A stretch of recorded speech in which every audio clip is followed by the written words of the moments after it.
Bismillahirrahmanirrahim. Alhamdulillah alamin. Wassalatu wassalamu ala Rasulillah. Amma ba'd. Ya talaba al-kiram rahimani rahimakumullah. Insyaallah pada pertemuan kali ini kita akan melanjutkan bahasan kita untuk pelajaran tahsin. Sebelumnya kita telah mempelajari cara membaca lafaz Allah atau lafaz jalalah. Di darsu tasi di pelajaran ke-9 ini fi shafah 42 di halaman ke-42 di pelajaran ke-9 maudunya adalah tata cara menghentikan bacaan.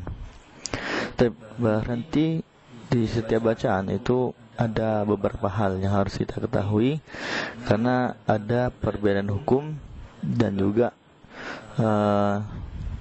harokat yang menentukan di mana tepatnya dia berakhir dan bunyinya seperti apa. Taif wakaf ini juga banyak tandanya. Salah satunya adalah tanda berhenti akhir dari ayat atau tanda petik dengan simbol beberapa huruf kecil di atas setiap kalimat.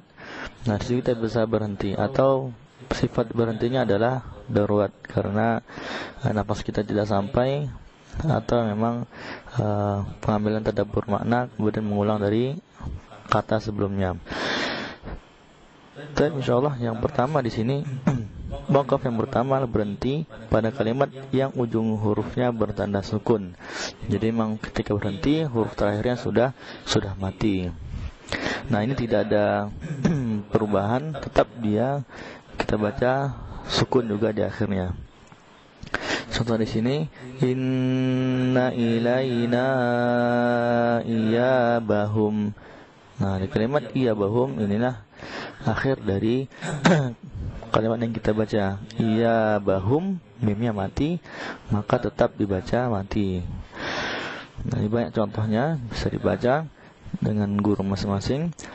Kemudian astani yang kedua, wakaf pada kalimat yang ujungnya huruf berharokat fathah, dhamma atau kasrah.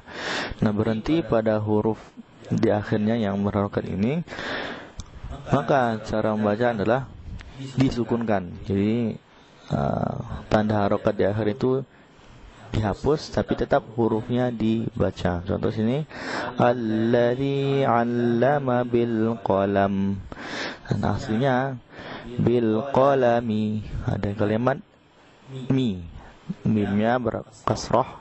Nah, ketika berhenti otomatis dimatikan, disukunkan bil qalam, mimnya seperti biasa. Ini sama juga jika ada dhammah kemudian fathah, semuanya dihapus tanda harokatnya. Kemudian di sini yang ketiga, wakaf pada kalimat yang ujungnya huruf bertanda tanwin. Nah, tanwin itu double ya. Fathatain di atas, dhammatain atau kasratain di bawah. Nah, caranya adalah kita menghapus satu harokatnya. Misalnya tadi ada di sini contohnya qadahan, han itu ada kasratain. Fathatain di atas, kemudian ketika dia berhenti kita hapus satu menjadi qadaha. Nah, tanwin ada masih. Selanjutnya di huruf akhirnya ada hamzah wasal. Hamzah wasal tetap dibaca, tapi yang kita hapus adalah salah satu dari tanda baca tanwin tersebut. Kemudian contoh juga di ma'an, minas sama'i ma'an. Nah, kalimat ma itu kita baca ma'a.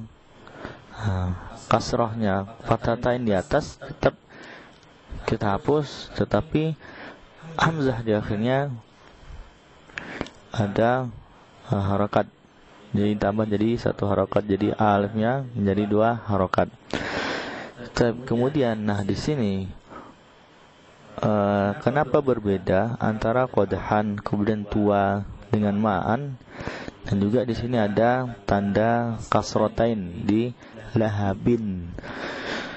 Nah, di lahabin di surah Al-Lahab, nah ketika kalimat lahabin menjadi lahab, baknya mati, karena sah lahabin itu tidak ada harokat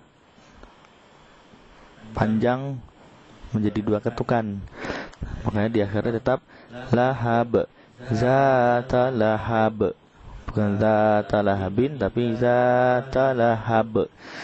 Jadi dimatikan dan tetap baknya sesuaikan dengan huruf bak mati. Kemudian di sini contoh yang lain, ahadun. Nah, qul huwallahu ahad. Nah, aslinya ahadun domatain, ketika mati dia disukunkan, dihapus tanda tanwinnya. Nah, ini untuk wakaf di tanwin ada 3 hal. Pertama ada huruf harakatnya yang 2 ketukan, kemudian di kalimat alif hamzah, kemudian di dhammah dan kasratain. Kemudian ar-rabi yang keempat, tanda baca di mana yang huruf kalimat akhirnya adalah tak marbutoh. Nah, tak marbutoh itu tak yang marbut, jadi kalau kita punya tali di robot diikat. Nah, itu tak marbutoh yang bulat itu, titik 2 di atas. Nah, ketika di akhir otomatis cara membacanya adalah dimatikan, dan di sini bisa kita katakan huruf taknya berubah menjadi huruf H, H besar. Contoh di sini hamiyatan menjadi hamiyah. Nah, jadi tak marbutoh menjadi H sampai di bawahnya. Ini sama semua. Jadi kalau tak marbutoh berubah menjadi H. Kemudian Safar Arba'in di halaman 44 yang kelima, wakaf pada kalimat yang ujungnya tanda baca 2 harokat. Nah, ini ada huruf matnya. Contohnya wasyamsi wadduhaha. Nah, ketika di akhir otomatis hanya pun tetap dibaca 2 harokat. Nah, ini semua sama. Nah, kecuali nanti di huruf harokat yang sifatnya hurufnya kecil.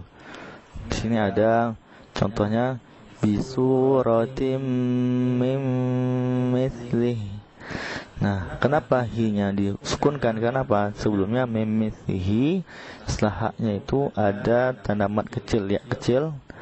Nah, itu haknya yang dihapus, otomatis haknya yang itu menjadi sukun atau mati. Kemudian ma haulahu, ada waw kecil di ujungnya. Nah, itu dihapus. Ini pengecualian untuk tanda 2 harokat. Jadi kalau yang udah permanen kayak 2 haha, itu kan hamzahnya nyambung, tidak bisa dihapus. Sadis yang keenam, wakaf pada kalimat yang ujungnya huruf hidup. Nah, jadi ini setiap huruf hidup ada dhammah, fathah dan sebagainya. Tapi sebelum huruf akhir ini ada huruf yang berharokat tersebut. Jadi dan dua harokat yang ada matnya yang panjangnya, atau tanda lin untuk ya mati biasanya ya. Untuk lin itu ya mati.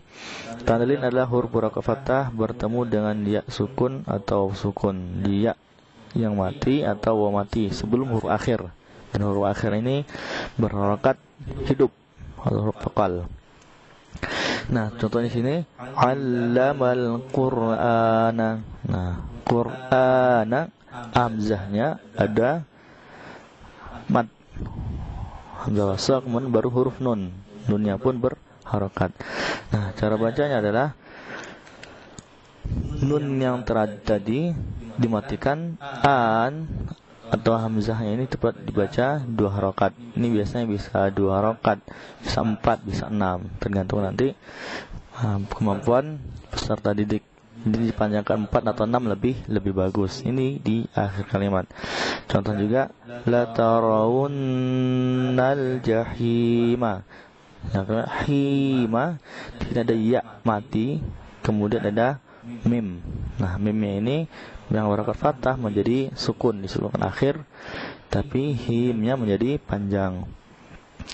Kemudian contoh yang bersifatnya lin atau lembut ini di kalimat min khauf, ada kha itu fathah, kemudian waw mati, ketemu huruf fa. Nah, fa-nya ini dimatikan, khaufnya ini dipanjangkan. Bisa 2 harokat, 4 harokat atau 6 harokat. Bisa dengan cara diketuk. Kemudian ainaini. Nah, nunnya akhir mati, nainya ini menjadi panjang. Nah, ini bisa diperhatikan dan minta keterangan kepada guru masing-masing.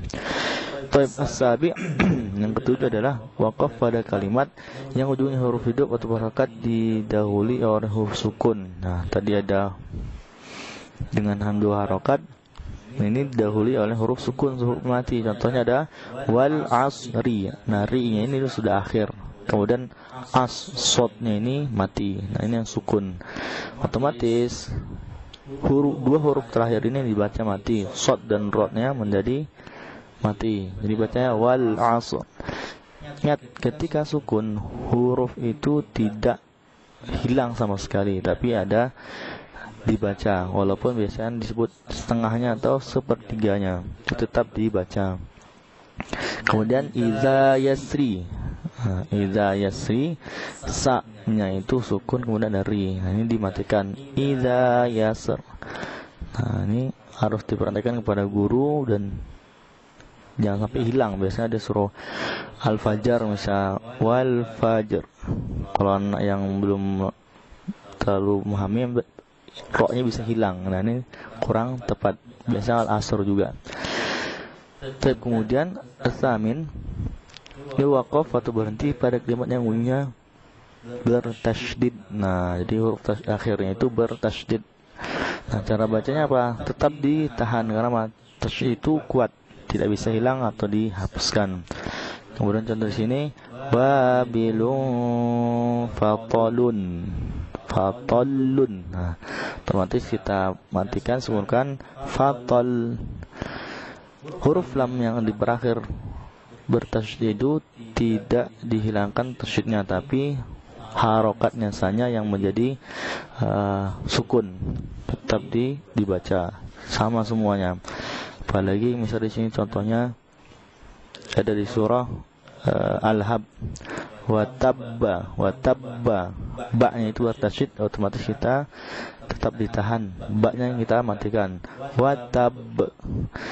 Nah, ini harus lebih diperhatikan. Ini dia tanda baca lumayan banyak, ada 8. Silakan dipelajari dan dipahami. Jika ada yang kurang paham bisa ditanyakan langsung kepada gurunya masing-masing. Tetap semangat. Wabillahi taufiq wal hidayah. Assalamualaikum warahmatullahi wabarakatuh. Bismillahirrahmanirrahim.